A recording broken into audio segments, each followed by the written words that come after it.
एमालेको अवरोधपछि प्रतिनिधि सभाको बैठक साउन 15 गतेसम्मका लागि स्थगित।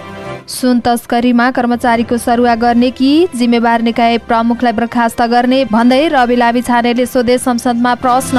आयोग बनाएर सुनको तस्करीको छानबिन गर्न राप्रपाको माग। नेपाल सुन तस्करीको ट्रान्जिट बनिरहेकाले बाह्य देशको दबावले मात्रै अहिले पक्राउ गरेको राजेन्द्र लिङदेलको आरोप। विपक्षी दलहरूलाई माओवादीको जवाफ। सरकारले भ्रष्टाचारको छानबिन अगाडि बढाउँदा टाउको नदुखाऊ। कोशी सरकार गठनको विवाद सुनाइसकियो। मुद्दा हेर्दा हेर्दैमा एकीकृत समाजवादीले एमसीसी कार्यान्वयनको अवस्थाबारेमा अनुगमन समिति बनाउने निर्णय। कांग्रेस सांसद शर्माले मागे गृह र अर्थमन्त्रीको राजीनामा। प्रधानमन्त्री आएपछि सदनमै अनसन बस्ने चेतावनी। सुन तस्करीमा जोडिएका माओवादी नेता महरामाथि अनुसन्धान नगरेकोमा एमाले संसदमा उठ्यो प्रश्न।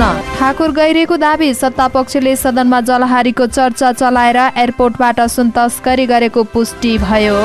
अबबाट संसदहरूको समेत सहमतिमा बजेट निर्माण हुने राजेन्द्र पाण्डेको भनाई। प्रहरले हातकडी सहित ठमेल गुमाएका सानो भाइलाई 10,000 धरौटीमा छाड्न अदालतको आदेश। ललिता निवास प्रकरणमा पक्राउ परेकालाई थप 7 दिन हिरासतमा राख्न अदालतको अनुमति। धरानमा डेङ्गुका कारण 7 जनाको ज्यान गयो। लुम्बिनी प्रदेशभर अब आँखाको नानी प्रत्यारोपण निशुल्क। विकृति मानसिकतामा राम एकवाल दासलाई सरकारी सेवाबाट बर्खास्त गर्न संसदको माग। दासको हास्यास्पद प्रष्टीकरण। टाइपिङमा गल्ती भएको हो, सच्याएर पढ्नुहोला। भदौ 10 गतेदेखि मुन्द्रेको गाई जात्रा ल्याउने जितु नेपालको तयारी। समस्याग्रस्त सुपर लघुवित्तको व्यवस्थापन गर्न 14 जनाले दिए आवेदन। तलब 2 लाख। सार्वजनिक बस नयाँ बस पार्कबाट नै सञ्चालन गर्ने निर्णय कार्यान्वयनमा सकस। श्रीलङ्काली क्लब ब्लुमफिल्डसँग नेपाल 6 विकेटले पराजित। समय सीमाभित्र नै बजेट कार्यान्वयन गर्न सचिवहरूलाई अर्थमन्त्रीको निर्देशन। बालकृष्ण खाँडबारे कांग्रेस मौन। गगन थापाको लिखित फरक मत। सामाजिक न्याय सुशासन र विकास निर्माणका लागि एकजनाले मात्रै चाहेर विकृतिको चाङ नहट्ने र सबैको साथ आवश्यक रहने प्रधानमन्त्री प्रचण्डको भनाई। सरकारले देश लुट्न खोजेकाले अब चुप लागेर बस्न नहुने। संसदीय दलको बैठकमा एमाले अध्यक्ष केपी शर्मा ओलीको ब्रिफिङ। संसद भवन अगाडि लघुवित्त पीडित र प्रहरी बीच धकेल। बाढी पहिरोका कारण जनधनको क्षति हुन नदिनका लागि पूर्व सतर्कता अपनाउन कार्यवाहक प्रधानमन्त्री खड्काको निर्देशन। सोभियुले त्रिवीको सेवा आयोग भवन खाली गरायो। सुन तस्करीको निष्पक्ष छानबिनको माग गर्दै रासपाले जरुरी सार्वजनिक महत्त्वको प्रस्ताव दर्ता गर्यो। सुन तस्करीमा सरकारकै संरक्षण रहेको एमालेको ठहर। निष्पक्ष छानबिनका लागि संसदमा जवाब माग। राप्तीको भङ्गालोमा फसेका 26 जनाको सकुशल उद्धार। खर्च विवरण बुझाएको विनोद चौधरीको दाबी। नवलपुरमा जंगली च्याउ खाँदा 2 जनाको ज्यान गयो। ठमेलमा क्लबका सञ्चालकमाथि कुटपिटमा संलग्न 7 जना धरौटीमा रिहा। सानो भाइ अदालतमा पेश। र भारतीय प्रधानमन्त्री विरुद्ध अविश्वासको प्रस्तावको सूचना दर्ता। सबै विपक्षी एक हुँदा पनि बहुमत भने मोदीसँगै। नमस्कार, अनलाइन समाचारमा यहाँलाई हार्दिक स्वागत छ। म सावित्रा कोइराला। आज मिति 2080 साल साउन महिनाको 11 गते बिहीबार। आज पनि हामी उपस्थित भइसकेका छौँ देशभरका के भयो सम्पूर्ण जानकारी लिएर। हाम्रो भिडियोलाई अन्तिमसम्म हेर्नुहोला। अनि कस्तो लाग्छ त्यस्तै सल्लाह सुझाव पनि प्रतिक्रिया तल कमेन्ट बक्समा कमेन्ट गर्न सक्नुहुनेछ। अब समाचार विस्तारमा। प्रमुख प्रतिपक्षी दल नेकपा एमाले प्रतिनिधि सभाको बैठक अवरोध गरेपछि आगामी साउन 15 गतेसम्मका लागि स्थगित भएको छ। सभामुख देवराज घिमिरेले एमाले बेल घेराउ गर्दै नाराबाजी सुरु गरेपछि बैठक स्थगित गर्नु भएको हो। एमाले त्रिभुवन विमानस्थलबाट भएको सुन तस्करीको अनुसन्धान गर्न उच्च स्तरीय छानबिन समिति बनाउन माग गर्दै संसद बैठक अवरुद्ध गरेको हो।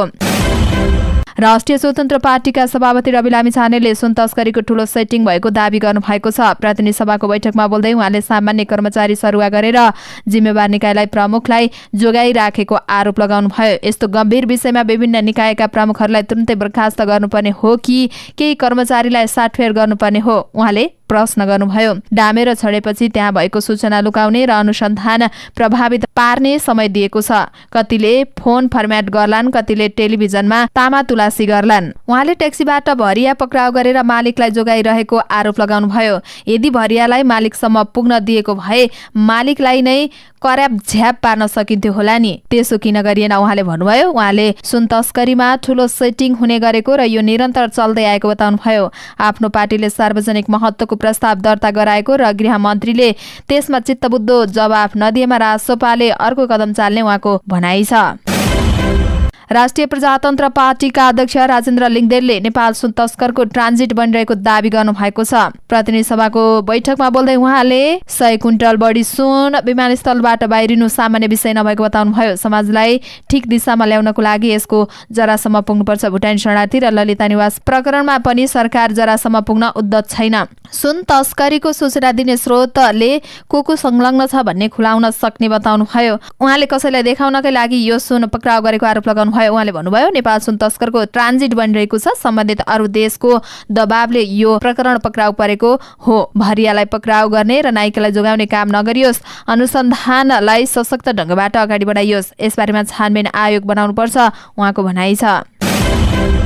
नेकपा माओवादी केन्द्रका सांसद देवेन्द्र पौडेलले सरकारले भ्रष्टाचारको जुनसुकै काण्डमा पनि मुछाइएकाहरूलाई सरकारले कारबाही गरेरै छान्ने बताउनु भएको छ। प्रतिनिधि सभाको बैठकमा बोल्दै उहाँले सरकारको जिम्मेवारी सम्हालिरहनु भएका गृहमन्त्री र अर्थमन्त्रीको बारेमा प्रश्न उठेको छ। दिउँसै रात पार्न खोजिएको थियो, रातलाई दिउँसो पारिँदैछ। भ्रष्टाचारको विषयमा सरकारले छानबिन अगाडि बढाइरहेको छ। माननीय ज्यूहरूलाई टाउको नदुखाउन म अनुरोध गर्दछु। कसैको अनुहार हेर्न जरुरी छैन। सरकार अगाडि बढोस्। बाँकी उठेका कतिपय विषयहरूमा पनि सरकारले छानबिन गरेर व्यक्तिको अनुहार हेरेर होइन, उसको काम हेरेर राज्यलाई सुशासनको प्रत्याभूति दिने गरी काम अगाडि बढाओस्। माछा ठूलो सानोको प्रसङ्ग होइन। उहाँले दोषीलाई कारबाही गर्दा माननीय ज्यूहरू त खुसी हुनुपर्ने होइन र भन्दै प्रश्न गर्नुभयो। सुन प्रकरणलाई लिएर सत्ता काङ्ग्रेसकै सांसद सुनिल शर्माले अर्थमन्त्री र गृहमन्त्रीको राजीनामा मागेको साथै एमाले अवरोध गरेपछि पौडेलले जवाब फर्काउनु भएको हो। बुधबारको सदनमा एमाले रासपा राप्रपा र स्वयं सत्तारूढ काङ्ग्रेसकै सांसदले सुन तस्करण प्रकरणमा सरकारको जवाब मागेका छन्। सर्वोच्च अदालतले कोशी प्रदेश सरकार गठनको विवादको सुनाई सकाएको छ। अब मुद्दा विवादका लागि हेर्दैमा राखिएको छ। दुवै पक्षको सुनाई सकेपछि न्यायाधीशहरू ईश्वर प्रसाद खतिवडा, डाक्टर आनन्द मोहन भट्टराई र तिल प्रसाद श्रेष्ठको इजलासले मुद्दा विवादका लागि हेर्दैमा राखेको हो। लिखित जवाब आइसकेको र मुद्दाको अङ्ग पनि पुगेकाले पनि सर्वोच्च अदालतले बिहिबार अन्तिम आदेश गर्ने स्रोतको दाबी रहेको छ। कोशी प्रदेशका काङ्ग्रेस संसदीय दलका नेता उद्धव थापाले सभामुख बाबुराम गौतमको समर्थन पेश गरेर मुख्यमन्त्रीमा दाबी पेश गर्नुभएको थियो। सोही दाबीका आधारमा प्रदेश प्रमुख परशुराम खापुङले थापालाई मुख्यमन्त्रीमा नियुक्ति गर्नुभएको थियो। तर नेकपा एमाले संसदीय दलका नेता हिक्मत कुमार कार्कीले सभामुख निष्पक्ष भूमिकामा रहनुपर्ने भएकाले मुख्यमन्त्री नियुक्तिका लागि समर्थन गर्न नमिल्ने भन्दै सर्वोच्चमा रेट दायर गर्नुभएको थियो। नेकपा एकीकृत समाजवादीले एमसीसी कार्यान्वयनको अवस्थाबारेमा सरकारसँग जानकारी माग्ने भएको छ। गत असार 29 गतेबाट सुरु भएर साउन 5 गतेसम्म सम्पन्न भएको सो पार्टीको सचिवालय बैठकमा निर्णय सार्वजनिक गर्दै सो पार्टीले एमसीसी कार्यान्वयनको अवस्थाबारेमा सरकारसँग जानकारी माग्ने सहितका 5 वटा निर्णय गरेको जनाएको हो। बुधबार पार्टी कार्यालयमा आयोजित पत्रकार सम्मेलनमा निर्णय सार्वजनिक गर्दै प्रवक्ता जगन्नाथ खतिवडाले एमसीसीको बारेमा निरन्तर जानकारी लिने प्रायोजनका लागि पार्टीका तर्फबाट समेत अनुगमन समिति बनाउने जानकारी दिनु भयो। यस्तै सो पार्टीको सचिवालय बैठकले समाजवादी मोर्चाका दलबीच मतभिन्नता भएपछि साझा बुदामा सहमति जनाउने पनि निर्णय गरेको छ। यस्तै मोर्चाको कार्यनीति योजनाका विषयमा पनि पंक्तिलाई प्रष्ट पार्न नेकपा एकीकृत समाजवादीले निर्णय लिएको छ। साथै समाजवादीले पार्टीको महाधिवेशन आगामी राष्ट्रिय अभियानका बारेमा तथा छलफल र निर्णय गर्ने र आगामी साउन 16 र 17 गते स्थायी कमिटी, 19 र 20 गते पोलिट ब्युरो तथा 21 र 22 गते केन्द्रीय कमिटी बैठक काठमाडौँमा बस्ने जनाएको छ। नेपाली काङ्ग्रेसका सांसद सुनिल शर्माले गृहमन्त्री र अर्थमन्त्रीले नैतिकताका आधारमा राजीनामा दिनुपर्ने बताउनु भएको छ। सुन तस्करी प्रकरणलाई लिएर उपप्रधान तथा गृहमन्त्री नारायणकाजी श्रेष्ठ र अर्थमन्त्री प्रकाश शरण महतले अनुसन्धान प्रक्रियालाई सहज बनाउनका लागि राजीनामा दिनुपर्ने बताउनु भएको हो। प्रतिनिधि सभाको बैठकमा बोल्दै उहाँले भन्नुभयो, यो अनुसन्धानलाई सहज बनाउनका लागि अहिले मुख्य सुनको मालिक पत्ता नलागेसम्म राजीनामा गरेर प्रजातान्त्रिक यो अभ्यासलाई कदर गर्नुपर्छ। गृहमन्त्री र अर्थमन्त्रीले मुख्य नायकलाई नसमाते प्रधानमन्त्री को आगमनपछि मात्रै सदनभित्र आमरण अनसन बस्ने चेतावनी दिनुभएको हो। नेकपा एमाले माओवादी केन्द्रका उपाध्यक्ष कृष्णबहादुर महरा सुन तस्करीमा जोडिएको आरोप लगाएको छ। प्रतिनिधि सभाको बैठकमा बोल्दै एमाले प्रमुख सचेतक पदम गिरीले विमानस्थलभित्रको सुनमा सुरक्षा व्यवस्था कमजोर बनाएर क्विन्टल सुन भित्राउने काम भइरहेको बताउनु भएको छ। उहाँले विमानस्थलबाट सुन भित्राउनका लागि माओवादी केन्द्रकै उपाध्यक्ष कृष्णबहादुर महराको बाउछोराको संलग्नता रहेको आरोप लगाउनु भएको हो। सत्ताको आडमा महरामाथि सुन प्रकरणमा छानबिन नभएको उहाँको भनाइ छ। उहाँले भन्नुभयो ठुलो माछा उम्किने र हिँड्ने तर साना माछा पक्राउ पर्ने काम भएको छ। यस्तै उहाँले उपप्रधान तथा गृहमन्त्री नारायण काजी श्रेष्ठले नैतिकताका आधारमा राजीनामा दिनुपर्ने बताउनुभयो। सरकारको संलग्नता बिना मात्रै यति ठूलो मात्रामा सुन ल्याउन नसक्ने निष्कर्ष निकाल्दै एमालेले गृहमन्त्रीको राजीनामा माग गरेको हो। सुन प्रकरणमा नाम जोडिएपछि उपप्रधान तथा गृहमन्त्री पदमा बस्न योग्य हुनुहुन्न उहाँको भनाइ छ। नेकपा एमाले सांसद ठाकुर गैरेले पशुपतिको जलाहारीमा पित्तलको चर्चा चलाएर सरकारले एयरपोर्टबाट सुन तस्करी गरेको आरोप लगाउनु भएको छ। प्रतिनिधि सभाको बुधबारको बैठकमा बोल्दै एमाले सांसद गैरेले सत्तापक्षका सांसदले पित्तलको भनेर दाबी गरेको जलाहारी सुन प्रमाणित भइसकेको तर यही मौकामा एयरपोर्टबाट क्विन्टल सुन तस्करी भएको उहाँको दाबी छ। गैरेले भन्नुभयो सत्तापक्षका सांसदले जलाहारी पित्तलको भनेर दाबी गरे तर सुनकै हो भन्ने पुष्टि पनि भइसकेको छ। यता सदनमा जलाहारीको चर्चा चलाएर सत्तापक्षले एयरपोर्टबाट सुन तस्करी गरिरहेको रहेछ भन्ने पुष्टि भइरहेको छ। 32 पटकसम्म सुन तस्करी गरेर 33औं पटकमा समातिएको छ। यो सरकारले सेटिङ गरेको तस्करी हो। गैरेले उच्च स्तरीय छानबिन समिति नबनेसम्म सदनको कारबाही अगाडि बढ्न नसक्ने भन्दै सभामुखसँग रुलिङको माग गर्नुभयो। गैरे लगत्तै सभामुखले शून्य समय अगाडि बढाउन खोज्दा विपक्षीले अवरोध गरेका थिए। नेकपा एकीकृत समाजवादीले आगामी वर्षदेखि सरकारले बजेट निर्माण गर्दा 165वटै निर्वाचन क्षेत्रका प्रत्यक्ष निर्वाचित सांसद, समानुपातिक सांसद र राष्ट्रिय सभा सदस्य समेतको सहमतिमा बजेट निर्माण हुने दाबी गर्नु भएको छ। सचिवालय बैठकको निर्णय सार्वजनिक गर्दै बुधबार सो पार्टीले आयोजना गरेको पत्रकार सम्मेलनमा बोल्दै उपाध्यक्ष राजेन्द्र पाण्डेले बजेट निर्माणमा सांसदहरूको समेत सहमतिमा बन्ने व्यवस्था गर्न अर्थमन्त्री सहमत भएको बताउनुभयो। बजेट निर्माणमा पुरानो प्रणाली बदलेर 165 निर्वाचन क्षेत्रबाट नै सांसद, राष्ट्रिय सभा र समानुपातिक सांसद समेत भएर बजेट निर्माण गर्ने व्यवस्था गर्ने प्रधानमन्त्रीले प्रतिबद्धता जनाउनु भएको छ। उहाँले भन्नुभयो अबबाट त्यही प्रक्रियामा बजेट निर्माण हुन्छ। पाण्डेले यो प्रक्रियालाई कानुनी रूप दिने तयारी भएको समेत बताउनु भएको हो। प्रहरीले हातकडी सहित ठमेल घुमाएका गुण्डा नायिकेका रूपमा चिनिने सानु भाइ उर्फ युवराज गुरुङलाई 10,000 रुपियाँ धरौटीमा छाड्न अदालतले आदेश दिएको छ। जिल्ला अदालत काठमाडौँले अभद्र व्यवहारको कसुरमा उनलाई 10,000 रुपियाँ धरौटी राखेर छाड्न आदेश दिएको जिल्ला प्रहरी परिसर काठमाडौँका डीएसपी अनिल अधिकारीले जानकारी दिनुभयो। उहाँका अनुसार अदालतले छाड्न आदेश दिए पनि उनले पुरानो मुद्दाको कैद भुक्तानी गर्न बाँकी रहेको देखिएकाले कारागार पठाइएको छ। उनी काठमाडौँ 26 ठमेल स्थित क्लब अम्रियामा गएर सञ्चालक राजेन्द्र गुरुङ सहित अरू कर्मचारीलाई कुटपिट गरेको आरोपमा पक्राउ परेका थिए। उनका समूहका अरू 6 जनालाई मंगलबार नै जिल्ला प्रशासन कार्यालय काठमाडौँले 8,000 रुपियाँ धरौटीमा छाड्न आदेश दिएको थियो। अदालतको आदेशसँग एउटै कसुरमा पक्राउ परेका रघु तामाङ, विनोद तामाङ, कमल तामाङ, निरु भनिने निरज गुरुङ, विश्व तामाङ र विक्रम अधिकारी मंगलबार छुटेका थिए।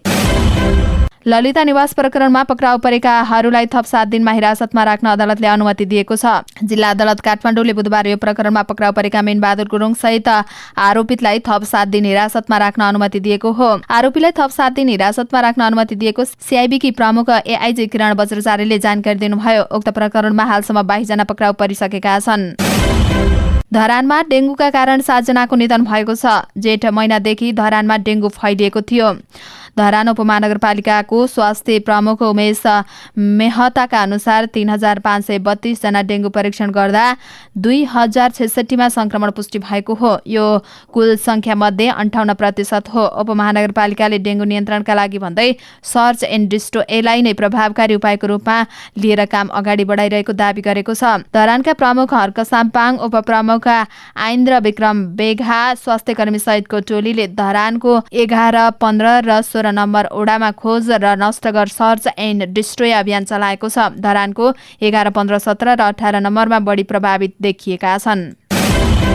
लुम्बिनी प्रदेशको स्वास्थ्य मन्त्रालयले प्रदेशभर कर्निया अर्थात् आँखाको नानी प्रत्यारोपण निशुल्क गर्ने भएको छ। चालु आर्थिक वर्ष 80-81 को बजेटमा आँखाको नानी प्रत्यारोपण निशुल्क गर्ने व्यवस्था मिलाइएको स्वास्थ्य मन्त्रालयले जनाएको छ। यो कार्यक्रम लागू गर्नेमा 7 वटा प्रदेश मध्ये लुम्बिनी पहिलो प्रदेश हो। आँखाको ज्योति गुमाएर अन्धोपन भएकाहरूलाई यही अवस्थामा बसिरहन नपरोस् भनेर यो कार्यक्रम ल्याएको स्वास्थ्य मन्त्री राजु खनालले जानकारी दिनुभयो। कार्यविधि तयार गरेर यो कार्यक्रम अब लागू गरिने स्वास्थ्य मन्त्री खनालको भनाइ छ। यसका लागि कार्यविधि बनाउने प्रक्रिया सुरु भइसकेको मन्त्रालयले जनाएको छ। आँखाको नानी प्रत्यारोपणका लागि बिरामीहरूलाई रकम उपलब्ध गराउने नभई अस्पतालसँग सहकार्य गरेर अस्पतालकै खातामा रकम शोध भर्ना गर्ने गरी कार्यविधि तयार हुनेछ।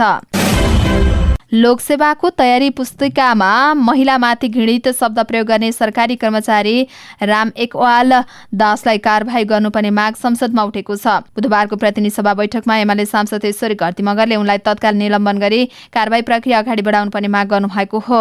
नेपाल सरकारको बहालवाला कर्मचारी भएर लोकसेवाको तयारी कक्षामा महिलामाथि यस्तो अपमान मात्रै होइन, महाअपमान हुने शब्द राख्न हुन्छ कि हुँदैन? यो शब्दले आम नेपाली आमा दिदीबहिनीहरूमा गम्भीर आघात पुर्याएको छ। उनलाई तुरुन्तै निलम्बन गरेर कारबाही प्रक्रिया अगाडि बढाउनु पर्छ, उहाँको भनाइ छ। जनकपुर निवासी दासद्वारा लिखित पुस्तकको एउटा प्रश्न केही दिनदेखि सामाजिक सञ्जालमा भाइरल बनिरहेको थियो। सो प्रश्न सिद्धे दिमाग भएकाले पनि व्यक्तिले लेखेको जस्तो महसुस हुँदैन। नेपाल वन सेवा दिग्दर्शन गेम स्काउट वनरक्षक विषय पुस्तकमा उनले लेखेको प्रश्न र वैकल्पिक उत्तर यस्तो रहेको छ: केटीलाई किन भालु भनिएको हो? पोथी भालु जस्तो व्यवहार भएर, पोथी भालुले एकपल्ट धेरै भालेसँग संसर्ग गर्ने भएर, पोथी भालु बहुमती गामी भएर, माथिका सबै महिलामाथि यति नीच र घृणित धारणा राख्ने दास वन तथा वातावरण मन्त्रालयका सहायक संरक्षक अधिकृतका रूपमा अहिले पनि कार्यरत छन्। दासले आफ्नो फेसबुकमा बायोमा उल्लेख भए अनुसार उनी राष्ट्रिय आरक्षणको सहायक वार्डेन हुन्। गम्भीर मानसिक विकार देखिने तथ्य बाहिर आउँदा पनि माथिल्लो निकायले उनीमाथि कुनै पनि एक्सन लिएको छैन। उनको किताब पनि प्रतिबन्ध भएको छैन। आफ्नो किताब विवादमा आएपछि दासले सामाजिक सञ्जालमा आफ्नो फिलिङ स्याडको इमोजी राख्दै प्रष्टीकरण दिएका छन्। उनले किताबमा टाइपिङ मिस्टेक भएको हास्यात्मक दावी गरेका छन्। पाठकले सो प्रश्नोत्तर सच्याएर पढ्न उनले सुझाव दिएका छन्। भदौ 14 गते गाई जात्रा पर्व मनाइँदैछ। हास्य कलाकार अहिलेदेखि नै गाई जात्राको तयारीमा कसिएका छन्। अभिनेता तथा कमेडी जितु नेपालले गाई जात्रा आउन 1 महिनाको समय बाँकी रहँदै नै गाई जात्रा योजना सार्वजनिक गरेका छन्। मुन्द्रेको गाई जात्रालाई घरमै बसेर दर्शकले निशुल्क हेर्न पाउने उनले जानकारी दिएका छन्। फेसबुकमा यसबारेमा पोस्ट गर्दै उनले भनेका छन्, भदौ 10 देखि 16 गतेसम्म आफूले सञ्चालन गर्ने गाई जात्रा रङ्गमञ्चमा नभएर जितु कमेडी युट्युब च्यानलमा हेर्न सकिने उनको भनाइरहेको छ। एक सातासम्म गाई जात्रा प्रस्तुति दिने जितुको तयारी रहेको छ। उनले यो गाई जात्रामा जोडिन दर्शक तथा विदेश स्थित नेपालीहरूलाई आग्रह गर्दै कला संस्कृति र परम्परालाई जोगाउने उद्देश्यले कार्यक्रम गर्न लागेको जनाएका छन्। राष्ट्र बैंकले सुपर लघुवित्तको व्यवस्थापन तथा सञ्चालनको लागि माग गरेको पदमा 14 जनाले आवेदन दिएका छन्। बैंकले समस्याग्रस्त उक्त लघुवित्तको आह्वान गरेको सार्वजनिक सूचनामा 9 जनाले संयोजन र सदस्यमा 5 जनाले सदस्यमा आवेदन दिएका हुन्। संयोजक र सदस्य 1-1 जनाको आवश्यक हो। संयोजकको तलब 1,90,000 र सदस्यको 1,50,000 रहेको छ। एक संयोजक र एक सदस्य गरी 2 व्यक्ति सम्मिलित व्यवस्थापन समूह गठन गर्नेछ। राष्ट्र बैंकको संयोजक पदका लागि कार्ययोजना प्रस्तुतिकरण साउन 23 देखि 25 गतेसम्मको समय तोकिएको छ। संघीय राजधानी काठमाडौँबाट बाहिर उपत्यका बाहिर सञ्चालन हुने सार्वजनिक यात्रुवाहक सवारी साधनलाई नयाँ बस पार्कभित्र नै सञ्चालन गर्ने काठमाडौँ महानगरपालिकाको निर्णय कार्यान्वयनमा समस्या देखिएको छ। काठमाडौँ महानगरपालिकाले गत जेठ 19 गते सूचना प्रकाशित गरी असार 1 गतेदेखि काठमाडौँभित्रका चक्रपथ अर्फोरका उपत्यका बाहिर सञ्चालन हुँदै आएका सार्वजनिक यात्रुवाहक बसलाई नयाँ बस पार्कभित्र सञ्चालन गर्ने निर्णय गरे पनि उक्त निर्णय कार्यान्वयनमा नभएको पाइएको हो। मुख्यतः काठमाडौँका विभिन्न ठाउँहरूमा सञ्चालन गर्ने निर्णय भए पनि कार्यान्वयनमा समस्या देखिएको छ। महानगरपालिका नगर प्रहरी प्रमुख राजनाथ पाण्डेले महानगरले गरेको निर्णय कार्यान्वयनका लागि नगर प्रहरी लागिरहेको बताउनु भएको छ। श्रीलङ्कामा एसिया कपको तयारी गरिरहेको नेपाली क्रिकेट टोली बुधबार पहिलो अभ्यास खेलमा नेपालले श्रीलङ्काको स्थायी टोली ब्लुमफिल्ड क्रिकेट एन्ड एथलेटिक क्लबसँग 6 विकेटले पराजित भएको छ। नेपालका लागि बुधबारको खेलमा सोमपाल कामीले टिमको कप्तानी सम्हालेका थिए। नेपालले ब्लुमफिल्डकै मैदानमा टस जितेर ब्याटिङ रोजेको थियो। टस जितेर ब्याटिङ रोजेको नेपालले 43.4 ओभरमा 197 रन बनाउँदै अल आउट भएको हो। नेपालले दिएको 198 रनको लक्ष्य ब्लुमफिल्डले 24.3 ओभरमा 4 विकेट गुमाएर भेट्टाएको हो। त्यसका लागि हसिता बायुगुडाले 53 बलमा 7 चौका र 7 छक्कासहित 90 रनको आक्रामक इनिङ खेलेका थिए। उनी प्रतीश जीसीको बलमा अर्जुन साउथबाट क्याच आउट भएका हुन्। नयाँ वर्ष 2080-81 को बजेट कार्यान्वयन तोकिएको समयभित्र नै गर्न अर्थ मन्त्रालयले नेपाल सरकारका सचिवलाई निर्देशन दिएको छ। अर्थमन्त्री डाक्टर प्रकाश शरण महतले बुधबार नेपाल सरकारका सबै मन्त्रालयका सचिवलाई अर्थमा डाकेर यस्तो निर्देशन दिनुभएको हो। उहाँले साउन 15 गतेबाट नै समय सीमा अनुसार बजेट कार्यान्वयनमा प्राथमिकता दिन निर्देशन दिनुभयो। छलफलमा मन्त्री डाक्टर महतले डीपीआर भइसकेका आयोजनाहरूमा मात्रै अहिले ठेक्का प्रक्रिया अगाडि बढाउन निर्देशन दिनुभयो। डीपीआरको मात्र बजेट माग्ने वा प्राथमिकतामा प्राप्त भएका आयोजनाहरूमा डीपीआर गरेर कार्तिकसम्ममा ठेक्का लगाउन सकिने भए सोही अनुसार कार्यान्वयन गर्न समेत उहाँले निर्देशन दिनुभयो। उहाँले भन्नुभयो कार्तिकभित्र ठेक्का लगाउनुपर्छ। कतिपय दायित्व सृजना भए पनि सरकारले तिर्न नसकेको स्वीकार गर्दै उहाँले ठेक्का लागिसकेको आयोजनाको भने ठेकेदारले नै दिएको बिल 1 महिनाभित्र अर्थ मन्त्रालयमा ल्याउन समेत निर्देशन दिनुभयो। नेपाली काङ्ग्रेसले भ्रष्टाचार नियन्त्रण र सुशासनका लागि सरकारले थालेको कदममा साथ र समर्थन रहेको बताएको छ। तर भुटान शरणार्थी प्रकरणमा प्रपक्षका लागि थुनामा रहेका पूर्व गृहमन्त्री बालकृष्ण खाँडबारे भने काङ्ग्रेस मौन बसेको छ। पार्टी कार्यालय सानेपामा बसेको बैठकमा महामन्त्री विश्वप्रकाश शर्माले निर्णयहरूका प्रस्तावहरू पेश गर्नु भएको छ, जसको दोस्रो नम्बरमा बुधामा अख्तियार दुरुपयोग अनुसन्धान आयोग सम्बन्धी ऐन कानून काङ्ग्रेसकै सरकारले ल्याएको स्मरण गराइएको छ। भ्रष्टाचार जघन्य अपराध भएको भन्दै उसले जो कोहीले पनि भ्रष्टाचार गरे कानून अनुसार कारबाही हुनुपर्ने उल्लेख छ। आफ्नो समर्थनमा बनेको वर्तमान सरकारले थालेको कदमलाई सरकारले साथ र समर्थन रहेको समेत बताएको छ। तर भुटान शरणार्थी प्रकरण र खाँडबारेमा भने केही बोलिएको छैन। बैठकमा महामन्त्री गगन कुमार थापासहित केही नेताहरूले उनलाई निलम्बन गर्नुपर्ने मत राखेका थिए भने केहीले उनलाई साथ दिनुपर्ने मत राखेका थिए। महामन्त्री शर्माले यसबारेमा अर्का महामन्त्री थापाले लिखित मत राखेको बताउनु भएको छ। महामन्त्री थापाले फौजदारी कसुर अभियोगमा लागेका जो कोहीलाई पनि निलम्बन गर्नुपर्ने मत पार्टी बैठकमा राख्नु भएको थियो। प्रधानमन्त्री पुष्पकमल दाहाल प्रचण्डले वर्तमान सरकारले सामाजिक न्याय, सुशासन, विकास, निर्माण र समृद्धिको पक्षमा नयाँ अभियान सञ्चालन गरेको बताउनु भएको छ। गैर आवासीय नेपाली संघ इटालीद्वारा प्रधानमन्त्रीको स्वागत तथा सम्मानमा बुधबार इटालीको रोममा आयोजित कार्यक्रममा उहाँले भ्रष्टाचार र व्यतिथिको विरुद्धमा सरकारले कडा कदम चालेको बताउनु भएको हो। आफ्नै नेतृत्वमा वर्तमान सरकार गठन भए लगत्तै व्यतिथिको नियन्त्रणका लागि सेवा प्रवाहमा सहजीकरण र नागरिकको जीवनस्तरमा आमूल परिवर्तन ल्याउने उद्देश्यका साथ महत्त्वपूर्ण कामको थालनी गरेको प्रधानमन्त्री दाहालको भनाइ छ। जनताले लामो समयदेखि शास्ति बिहोर्दै आएको राहदानी तथा सवारी चालक अनुमति पत्रमा प्राप्तिका लागि सहजीकरण गरिएको जानकारी दिँदै उहाँले अर्थतन्त्रमा देखिएको डरलाग्दो अवस्थाको सही ट्र्याकमा ल्याइएको पनि बताउनुभयो। सामाजिक सुरक्षा कोषमा बढीभन्दा बढी श्रमिकलाई आबद्ध गर्ने, अझै विदेशमा बस्ने श्रमिकहरूको कोषमा जोड्ने काम गरेको पनि उहाँको भनाइ छ। प्रधानमन्त्री दाहालले भन्नुभयो, सामाजिक सेवा तथा जनतालाई प्रत्यक्ष राहत दिनबाट सरकारले कामको थालनी गरेको छ। नक्कली भुटान शरणार्थी प्रकरणमा राष्ट्रहित विपरीत र संगठित अपराधका रूपमा काम भएको देखिएकाले सरकारले उक्त कदम चालेको प्रधानमन्त्री दाहालको भनाइ छ। शरणार्थी प्रकरणमा राष्ट्रहित विपरीतको काम भएको देखियो, सरकारले फोहोर सफा गर्नका लागि यो कदम चालेको हो उहाँको भनाइ छ। प्रधानमन्त्री दाहालले ललिता निवास प्रकरणको छानबिनबाट पनि राज्यको सम्पत्ति व्यक्तिमा लैजाने अपराधको अन्त्य गर्ने क्रम सुरु भएको बताउनुभयो। नेकपा एमालेका अध्यक्ष केपी शर्मा ओलीले सरकारले देश लुट्न खोजेको आरोप लगाउनु भएको छ। सुन प्रकरणबारे छानबिन गर्नका लागि बसेको संसदीय दलको बैठकमा ओलीले यस्तो ब्रिफिङ गर्नु भएको छ। ओलीले भन्नुभयो, सरकार मन्त्रीहरूको संलग्नता बिना यत्रो सुन ल्याउन सम्भवै छैन। सरकारले देश लुटिरहेको छ, अब हामी चुप लागेर बस्नुहुन्न। सरकारका मन्त्रीहरूको संरक्षणमा लामो समयदेखि सुन तस्करी भएको भन्दै एमालेले सदनमा जवाफ माग्ने निर्णय पनि बैठकले गरेको जनाइएको छ। नाम नचलेको र भर्खर स्थापना भएको रेडी ट्रेड दर्ता भएको 4 महिनाभित्र 33 पटक ब्रेक्सु र सेभिङ मेसिन जस्ता सामान शंकास्पद रूपमा भित्रिनुमा सरकारको संलग्नता रहेको आरोप एमालेको छ। लघुवित्त संस्थाद्वारा प्रदर्शनमा उत्रिएका पीडित र प्रहरीबीच धकेल भएको छ। बुधबार बिहान माइती घरबाट प्रदर्शन गर्दै नयाँ बानेश्वर स्थित संसद भवनमा घेराउ गर्न पुगेका प्रदर्शनकारीहरूलाई प्रहरीले रोक्न खोजेपछि धकेल भएको हो। प्रदर्शनकारीहरू निषेधित क्षेत्रतर्फ अगाडि बढ्न खोजेपछि प्रहरीले रोक्ने क्रममा केही बेर धकेल भएको हो। जिल्ला प्रहरी परिसर काठमाडौँका निमित्त प्रवक्ता डीएसपी अनिल अधिकारीका अनुसार केही प्रदर्शनकारीहरूलाई संसद भवनको 3 नम्बर गेटबाट पक्राउ गरिएको छ। निषेधित क्षेत्रबाट अगाडि बढ्न खोज्दा प्रदर्शनकारी र प्रहरीबीच एकछिन धकेल भएको र अहिले भने अवस्था सामान्य रहेको डीएसपी अधिकारीको भनाइरहेको छ। लघुवित्त संस्था विरुद्धको संघर्ष समिति नेपाल र केन्द्रीय समितिले विभिन्न माग राखेर काठमाडौँमा प्रदर्शन गर्दै आएको छ। लघुवित्तीय संस्थाहरू खारेज गर्नुपर्ने, संस्थाले लगाएको सामूहिक ऋण मिना गराउनुपर्ने, गरिब किसानलाई ऋण निशुल्क प्रदान गर्नुपर्ने उनीहरूको माग छ। कार्यवाहक प्रधानमन्त्री तथा रक्षामन्त्री पूर्णबहादुर खड्काको अध्यक्षतामा विपद व्यवस्थापन लगायतका विषयमा छलफल भएको छ। बुधबार सिंहदरबार स्थित रक्षा मन्त्रालयमा भएको छलफलमा उपप्रधान तथा गृहमन्त्री, मुख्य सचिव, प्रधान सेनापति, रक्षा सचिव, गृह सचिव, सुरक्षा निकायका प्रमुख र राष्ट्रिय विपद जोखिम न्यूनीकरण तथा व्यवस्थापन प्राधिकरणका अधिकारीहरूको समेत उपस्थिति रहेको थियो।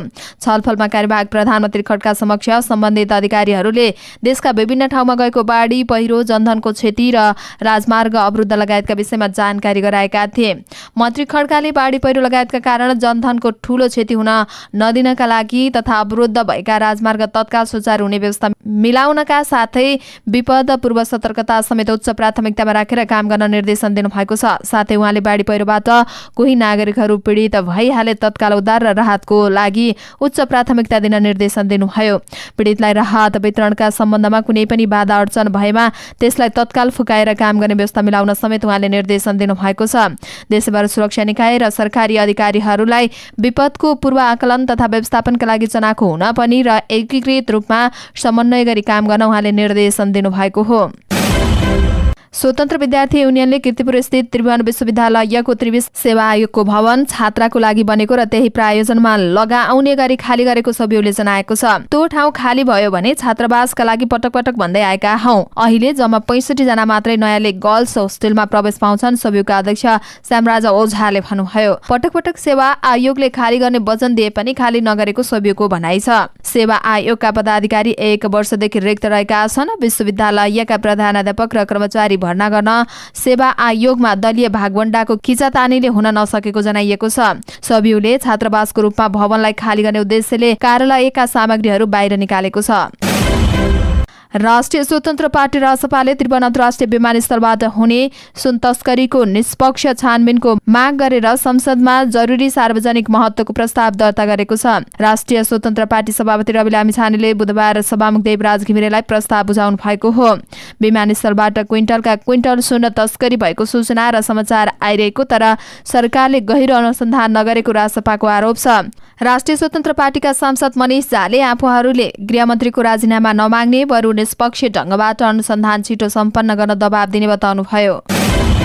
नेकपा एमाले विमानस्थलमा भन्सार जाँच पास भएको 1 क्विन्टल सुन बरामद प्रकरणलाई लिएर सरकारसँग जवाब मागेको छ। सँगै निष्पक्ष छानबिनको माग पनि गर्ने निर्णय भएको छ। संसदीय दलको बैठकले गृहमन्त्रीको संलग्नता बिना यति ठूलो पैडामा सुन ल्याउन सम्भव नभएको निष्कर्ष निकालेको हो। गठबन्धन सरकारका मन्त्री र सरकारमै रहेका दलको नेताहरूको संलग्नता बिना सुन पास गराउन सम्भव नरहेको भन्दै छानबिन समिति बनाउन संसदमा आवाज उठाउने पनि जनाइएको छ। बैठकपछि एमाले सांसद रघुजी पन्तले पटक पटक सुन आएको खबर प्रकाशित भएको अवस्थामा पनि गम्भीरतापूर्वक गहिराईमा पुगेर छानबिन गर्न माग गरेको जानकारी दिनुभएको हो। उहाँले भरिया मात्रै नभइकन सुन ल्याउने मुख्य योजनाकार व्यक्तिलाई नै पक्राउ गरेर सुन ल्याउने काममा सघाउनेलाई कारबाही गर्नुपर्ने बताउनुभयो। सुन प्रकरणको लामो समय हुँदा पनि सरकारले केही काम गर्न नसकेको बैठकको निष्कर्ष रहेको उहाँको भनाइ छ। बाँकेको नैनापुर गाउँपालिका 5 भवानापुर घाट स्थित राप्ती नदीको बंगलामा फँसेका 26 जनाको सशस्त्र प्रहरी बलले साउन 9 गते राति बेलुका उद्धार गरेको छ। नैनापुर गाउँपालिकाकै मटैहिया, जमुनी र गंगापुरका स्थानीय बासिन्दाहरू भारतको जमुनाहा बजारबाट नेपाल फर्कने क्रममा 81 नदीको बहाव बढेपछि भंगालोमा फँसेका थिए। सशस्त्र प्रहरी बल नेपाल नम्बर 30 बाकेश्वरी गण बाँके र बीओपी गंगापुरबाट विपद व्यवस्थापन तालिम प्राप्त सशस्त्र प्रहरीको टोलीले आवश्यक उद्धार सामग्री सहित तत्काल युक्त स्थानमा खटाए। उनीहरूको सकुशल उद्धार गरेको सशस्त्र प्रहरी निरीक्षक दिलकुमार श्रेष्ठले जानकारी दिनुभयो। नेपाली कांग्रेसका सांसद विनोद चौधरीले निर्वाचन आयोगले खर्च विवरण सार्वजनिक नगर्नेहरूको सूचीमा आफ्नो नाम उल्लेख गरेकोमा ध्यानकर्षण भएको बताउनु भएको छ। प्रतिनिधि सभा सदस्य चौधरीले आफूले निर्वाचन सम्पन्न भएपछि 2079 पुस 4 गते निर्वाचन आयोगमा खर्च विवरण बुझाएको दावी गर्नुभएको हो। निर्वाचन आयोगले खर्च विवरण सार्वजनिक नगर्नेहरूको सूचीमा मेरो पनि नाम उल्लेख गरेको प्रति गम्भीर ध्यानकर्षण भएको छ। मैले निर्वाचन सम्पन्न भए लगत्तै मिति 2079 पुस 4 गते निर्वाचन आयोग अभियोगमा खर्च विवरण बुझाएको हुँ, जसको दर्ता नम्बर 1079 रहेको छ। चौधरीले सामाजिक सञ्जालमा लेख्नु भएको छ, तसर्थ उक्त सूचीबाट मेरो नाम हटाई यसबारेमा आम सञ्चार माध्यमहरूलाई सही सूचना उपलब्ध गराइदिनुहुन र यसअगाडि प्रकाशित समाचारले भ्रम सृजना भएको हुँदा उक्त समाचार सच्चाइ दिन पनि म आग्रह गर्दछु, उहाँले लेख्नु भएको छ।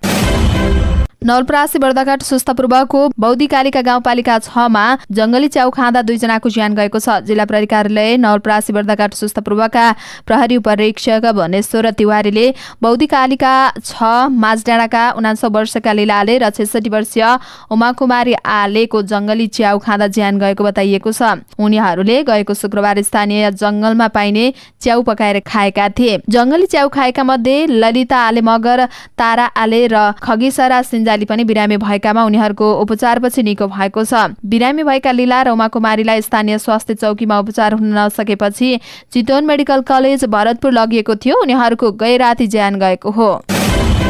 ठमेल स्थित अम्ब्रिया क्लबमा बाउन्सर र सञ्चालकलाई कुटपिट गरेको आरोप लागेका 7 जना धरौटीमा छुटेका छन्। काठमाडौँ जिल्ला प्रशासन कार्यालयले उनीहरूसँग जनै 8-8 हजार रुपियाँ धरौटी मागेको हो। मुख्य न्यायिक भनिएका सानुभाइ भनिने युवराज गुरुङलाई भने बुधबार अदालत पेश गरिएको छ। पटके कायम भएका कारणले पनि उनलाई अदालत लगिएको काठमाडौँ प्रहरी परिषदले जनाएको छ।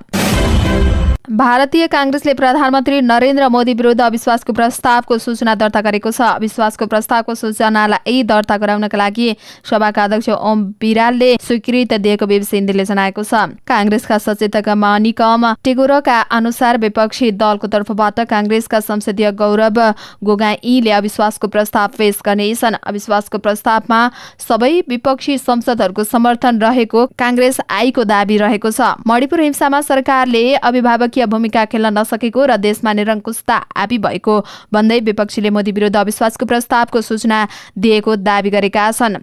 तर प्रधानमन्त्री मोदीसँग बहुमत भएकाले अविश्वासको प्रस्ताव पास हुने सम्भावना भने नरहेको भारतीय सञ्चार माध्यमले जनाएका छन्। अविश्वासको प्रस्तावमाथिको छलफल र मतदानको मिति भने छलफलबाट टुङ्गो लाग्नेछ।